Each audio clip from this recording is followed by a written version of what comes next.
ನಮಸ್ಕಾರ, ಇದು ನಿಮ್ಮ GBH63 ಅಪ್ಡೇಟ್ಸ್ ಯೂಟ್ಯೂಬ್ ಚಾನಲ್. ಗುಂಡಗತ್ತಿ ಗ್ರಾಮದ ಆಂಜನೇಯ ಸ್ವಾಮಿ ರಥೋತ್ಸವ ಇಂದು ಅದ್ದೂರಿಯಾಗಿ ನೆರವೇರಿತು.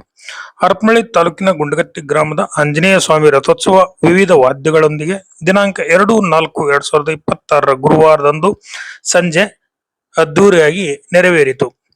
ಗುಂಡಗತ್ತಿ ಆಂಜನೇಯ ದೇವಸ್ಥಾನವು ದಿನಾಂಕ 20-3-2026 ಶುಕ್ರವಾರದಂದು ಧಾರ್ಮಿಕ ದತ್ತಿ ಇಲಾಖೆಗೆ ಸೇರ್ಪಡೆ ಮಾಡಿ ಆಂಜನೇಯ ದೇವಸ್ಥಾನಕ್ಕೆ ಆಡಳಿತ ಅಧಿಕಾರಿಯಾಗಿ ಕಂದಾಯ ನಿರೀಕ್ಷಕರಾದ ನಾಗರಾಜರವರನ್ನು ನೇಮಕ ಮಾಡಲಾಗಿದೆ ಎಂದು ವಿಜಯನಗರ ಜಿಲ್ಲಾಧಿಕಾರಿಗಳು ಆದೇಶ ಹೊರಡಿಸಿದ್ದಾರೆ.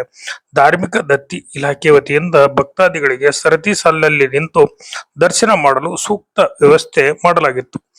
ದೇವರ ದರ್ಶನಕ್ಕೆ ಬಂದಂತಹ ಭಕ್ತಾದಿಗಳಿಗೆ ಗುಂಡಗತ್ತಿ ನೌಕರರ ಬಳಗದ ವತಿಯಿಂದ 4ನೇ ವರ್ಷದ ಅನ್ನ ಸಂತರ್ಪಣೆಯನ್ನು ಮಾಡಲಾಗಿತ್ತು. ಬೆಳಿಗ್ಗೆ ಪೂಜೆ ಸಲ್ಲಿಸುವ ಮುಖಾಂತರ ರಥೋತ್ಸವಕ್ಕೆ ಚಾಲನೆ ನೀಡಿ ಸುತ್ತಮುತ್ತಲಿನ ಹಳ್ಳಿಯ ಭಕ್ತಾದಿಗಳು ಹಣ್ಣು, ಕಾಯಿ, ಹೂವು ಸಮರ್ಪಿಸಿದರು. ವಿವಿಧ ವಾದ್ಯಗಳಾದ ನಂದಿಕೋಲು, ಹಲಗೆ, ಸಮಾಳ, ಡ್ರಮ್ ಸೆಟ್, ಡೊಳ್ಳು, ಹಲಗೆಯೊಂದಿಗೆ ಪಟಾಕಿ ಸಿಡಿಸುತ್ತಾ ರಥೋತ್ಸವವನ್ನು ಅದ್ದೂರಿಯಾಗಿ ನೆರವೇರಿಸಲಾಯಿತು. ಇದೇ ಸಂದರ್ಭದಲ್ಲಿ ತಾಲೂಕು ಪಂಚಾಯಿತಿ ಕಾರ್ಯನಿರ್ವಹಣಾಧಿಕಾರಿ Shri Y H. Chandrashekar, BDCC bank ನಿರ್ದೇಶಕ Shri Y D. Annappa, PSI Shri A. Kirankumar ಹಾಗೂ ಕುಟುಂಬದವರಿಗೆ ಸನ್ಮಾನಿಸಲಾಯಿತು. PSI A.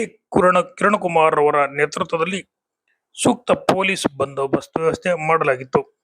ಇದೇ ಸಂದರ್ಭದಲ್ಲಿ ಆಂಜನೇಯ ದೇವಸ್ಥಾನದ ಆಡಳಿತಾಧಿಕಾರಿ ನಾಗರಾಜ್, ಗ್ರಾಮ ಲೆಕ್ಕಾಧಿಕಾರಿ ಸುರೇಶ್, ತಾಂತ್ರಿಕ ಇಂಜಿನಿಯರ್ ಸೋಮಶೇಖರ್, ಪಿಡಿಒ ಶಾಂತಕುಮಾರ್, ಆಂಜನೇಯ ದೇವಸ್ಥಾನದ ಅರ್ಚಕರಾದ ಗಣೇಶಪ್ಪ, ಮುಖ್ಯ ಗುರುಗಳಾದ ಕೆ. ಚಂದ್ರಪ್ಪ, ಗುಂಡಗತ್ತಿ ನೌಕರರ ಬಳಗದವರು, ಧಾರ್ಮಿಕ ದತ್ತಿ ಇಲಾಖೆ ಸಿಬ್ಬಂದಿಗಳು, ಗ್ರಾಮ ಪಂಚಾಯಿತಿ ಸಿಬ್ಬಂದಿಗಳು, ಊರಿನ ಮುಖಂಡರು ಹಾಗೂ ಗ್ರಾಮಸ್ಥರು ಮತ್ತು ಭಕ್ತಾದಿಗಳು ಹಾಜರಿದ್ದರು. ವರದಿ ಮಹೇಶ್, ಹಿರಿಯ ಪತ್ರಕರ್ತರು. ನಮಸ್ಕಾರ, ಇದು ನಿಮ್ಮ GBH63 ಅಪ್ಡೇಟ್ಸ್ ಯೂಟ್ಯೂಬ್ ಚಾನಲ್.